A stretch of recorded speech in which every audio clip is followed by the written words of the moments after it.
இந்த வீடியோவை பாருங்களேன். ஒரு மனுஷன் உயிருக்கு போய் மொட்டை மாடி ஏறி போயிருக்கான், அதுவும் ஃபாரினர். இன்னொரு கீழே அந்த வீடியோவை பாருங்களேன், அப்படியே மனசுலாம் பதறிடுச்சு. எதை பார்க்கக்கூடாதோ அதெல்லாம் பார்க்கும்போது அப்படியே மனசு படபடன்னு இருக்குல்ல, அப்படியே ஒரு பாடி எரிஞ்சிருக்கிற நிலையில கீழே விழுது. முக்கியமா சொல்ல போனா டெல்லியோட இந்த ஃபயர் கேஸ் இதுவரை நடந்த ஒஸ்ட் ஃபயர் கேஸ்ல இதுவும் ஒண்ணுன்னு இடம் பிடிக்கிற அளவுக்கு நடந்திருக்குன்னா பாத்துங்களா. அவ்வளவு உயிரிழப்பு, அத்தனை பேர் உயிருக்கு போராடிட்டு இருக்காங்க.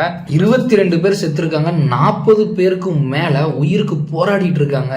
இதுல பெரிய ட்விஸ்ட் என்னன்னா, ஹோட்டல்காரன் 6 ரூமுக்கு அப்ரூவல் வாங்கிட்டு 24 ரூமை கட்டி வச்சிருக்காங்க. இது இவன் மேல தப்பா இல்ல லேட்டா வந்த போலீஸ் மேல தப்பா, கிச்சன்ல இருந்து ஃபயர் ஆயிருக்கா இல்ல எலக்ட்ரிக்கல் ஒயர்ல இருந்து ஃபயர் இருக்கா, எலக்ட்ரிஷியன் மேல தப்பா, இப்படி யார் மேல தப்புனே தெரியல. பட் அங்க 21 உயிர் இழந்திருக்கு, 40 உயிர் போராடிட்டு இருக்கு. அதுவும் நம்ம ஊர் சேர்ந்தவங்க மட்டும் இல்ல, ஃபாரினர்ஸ் வந்திருக்காங்க. இதனால இந்தியாவுக்கும் ஃபாரினுக்கும் நடுவில் ஒரு பெரிய போர் வெடிக்கிறதுக்கான வாய்ப்பு இருக்குதுன்ற அளவுக்கு மிகப்பெரிய விஷயம் இன்னைக்கு நடந்துட்டு இருக்கு. என்ன நடக்குது? காலையில யூடியூப் ஓபன் பண்ணா ஒரே இங்கிலீஷ் நியூஸ் ஃபுல்லா இந்த விஷயம் தான் பரவிட்டு இருக்கு. டெல்லி ஹோட்டல் ஃபயர், மால்வியா நகர்ல நடந்த ஃபயர். இதை பத்தி இன்ச்சா டீடைலா பார்க்கலாம் வாங்க. நான் உங்கள் மிஸ்டர் கோகுலக்கண்ணன். இது MGK இன்ஃபோபீடியா.